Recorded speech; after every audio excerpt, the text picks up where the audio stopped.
Meu nome não é Betina, eu não tenho 23 anos, não vou revelar meu patrimônio acumulado e nem tô aqui para te ensinar técnicas mirabolantes para você ficar rico na crise. Hoje a gente vai falar sobre a crise financeira e a relação com as emoções negativas. Meu nome é Márcia Verônica, eu sou psicóloga, terapeuta racional, emotiva, comportamental e se você acredita que a racionalidade pode te ajudar a enfrentar a crise, já deixa seu like e se inscreve no canal.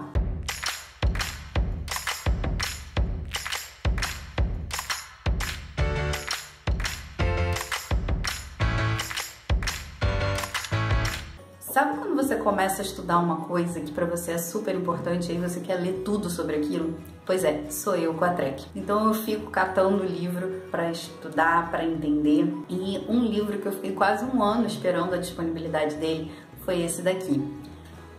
Porque Estou Sempre Quebrado. É um livro do Ellis, de 1991, de como se manter saudável com relação a assuntos de dinheiro. Esse livro é um livro super prático. O Ellis traz a teoria da Trek, o ABC, de uma forma super leve. Ele foi escrito para pessoas não terapeutas e ele tem uma série de exercícios que vai te levar à reflexão. Mas hoje eu quero me ater a uma frase que na verdade está na contracapa do livro. A frase é a seguinte: muita da nossa miséria e do nosso sofrimento psicológico sobre dinheiro e questões financeiras é uma superreação desnecessária e pode ser significativamente reduzida. Interessante, né? Partindo dessa frase que eu decidi fazer esse vídeo dessa forma. Hoje eu vou trazer para vocês as 8 duplas de emoções negativas da Trek. Para fundamentar a apresentação dessas duplas, eu vou usar o livro Dealing with Emotional Problems, o Guia do Terapeuta, do Andy Dryden, onde ele descreve de forma muito didática todas essas duplas e a diferença entre a emoção saudável e a emoção não saudável. Por que eu resolvi trazer as 8 duplas? Pura e simplesmente porque quando eu sentei para fazer esse vídeo, eu fiquei em dúvida de qual que é a emoção que está aparecendo com mais frequência nesse momento. As 3 emoções que mais vieram na minha cabeça eram ansiedade, raiva e depressão. Mas como a Trek acredita que não é a emoção que vai determinar qual é a consequência emocional, comportamental, mas sim o seu sistema de crença,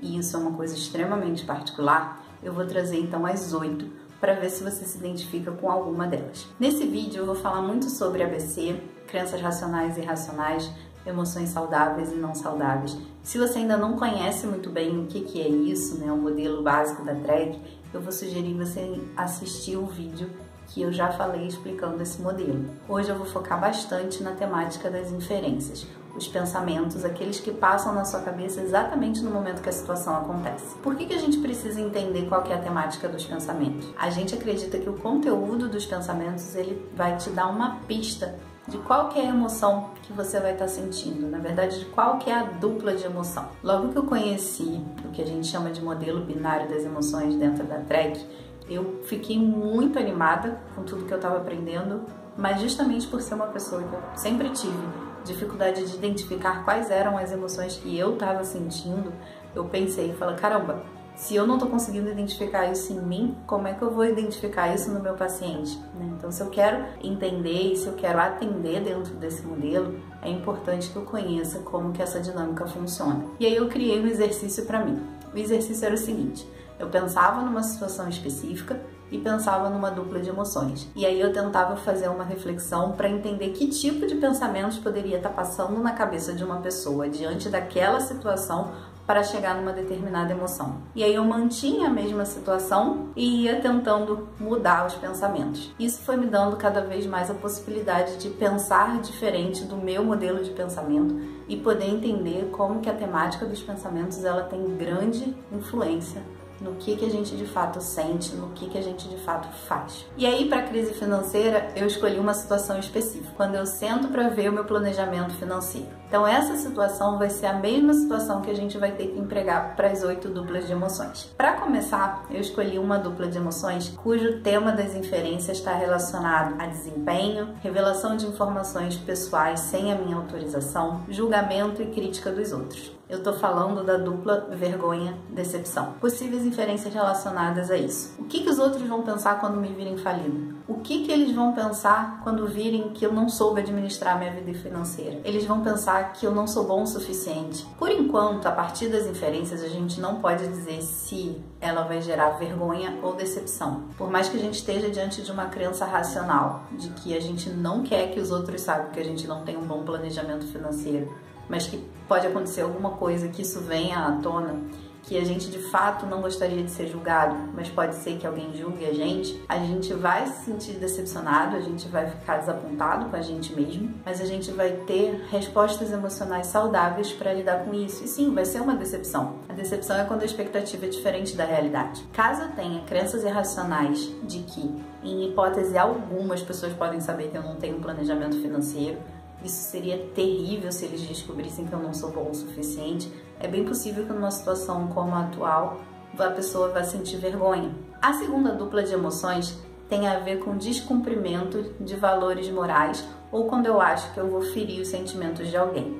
Eu tô falando da culpa e do arrependimento. Inferências muito comuns no momento de crise financeira poderiam ser: eu errei em ter deixado a situação chegar nesse ponto, eu coloquei a minha família em risco, eles vão passar fome e é tudo culpa minha. Eu não vou me perdoar nunca se faltar alguma coisa para minha família. Como é que eu pude deixar isso acontecer? Sem dúvida são pensamentos que devem estar passando na cabeça de muita gente nesse momento. Mas quem é que sabia que a gente já está passando por isso agora? Nesse momento, aceitar o nosso erro, se arrepender e fazer o possível para não repetir e fazer o possível para conseguir sair dessa situação, criar uma solução nova, é o melhor caminho a ser escolhido.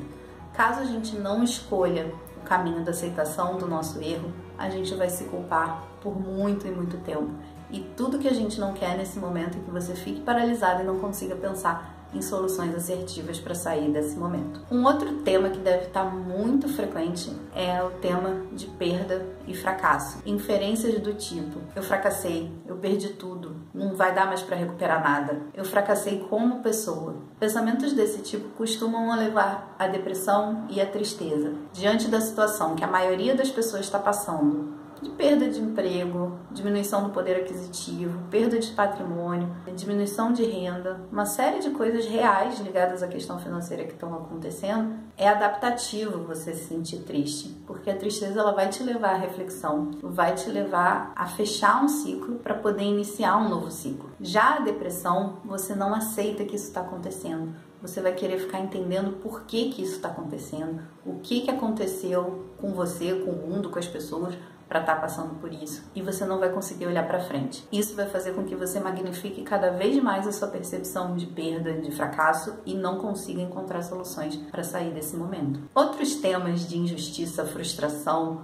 quando alguém impede que eu atinja os meus objetivos, também deve estar muito presente nos pensamentos das pessoas. Algumas inferências poderiam ser: isso está errado, isso não devia estar acontecendo, é inadmissível eu me planejar todo para fazer um projeto e de repente aparece um negócio, uma crise do nada e bloqueia, não, isso não está certo. A gente está falando aqui de raiva e irritação. Diante dessa dupla de emoções, a gente entende sempre que existe uma tendência da pessoa a externalizar e a responsabilizar 100% algo externo, algo que está acontecendo na vida dela, mas que ela não tem nenhuma responsabilidade sobre isso. Na Trek a gente entende que nada é 100%. Ao mesmo tempo que na culpa não faz sentido eu me autorresponsabilizar excessivamente por um fato, na raiva também não faz sentido eu responsabilizar totalmente um fato externo a mim. Eu sou responsável pelo que eu sinto, pelo que eu penso, pelo que eu faço. Então, eu também tenho o direito de escolher se eu vou ficar irritado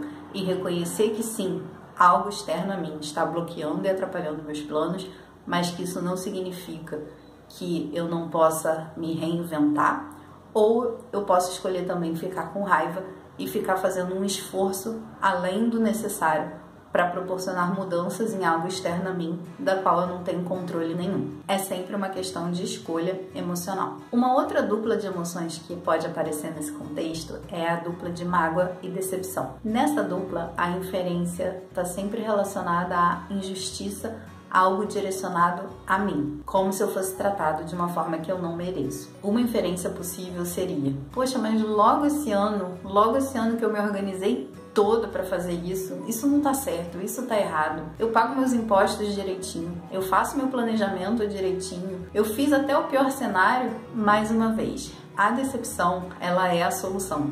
Entender que por mais que você queira, por mais que você faça tudo correto, pode vir algo externo e bagunçar com tudo isso? Pode. É melhor a gente se decepcionar, é melhor a gente escolher um caminho saudável frente a uma frustração para poder seguir a nossa vida. Porque nada nesse momento, além de não ser direcionado 100% para você, é algo que está completamente fora do seu controle. Ao passo que se você escolher o caminho da mágoa, toda vez que você olhar o seu planejamento financeiro, você vai achar que em algum momento alguém vai fazer alguma coisa injusta contra você. A mágoa leva a gente a ter comportamentos passivo-agressivos, ou seja, não são assertivos. Ou você vai assumir uma postura passiva, muito parecida com a da depressão, ou você vai assumir uma postura agressiva, muito parecida com a da raiva.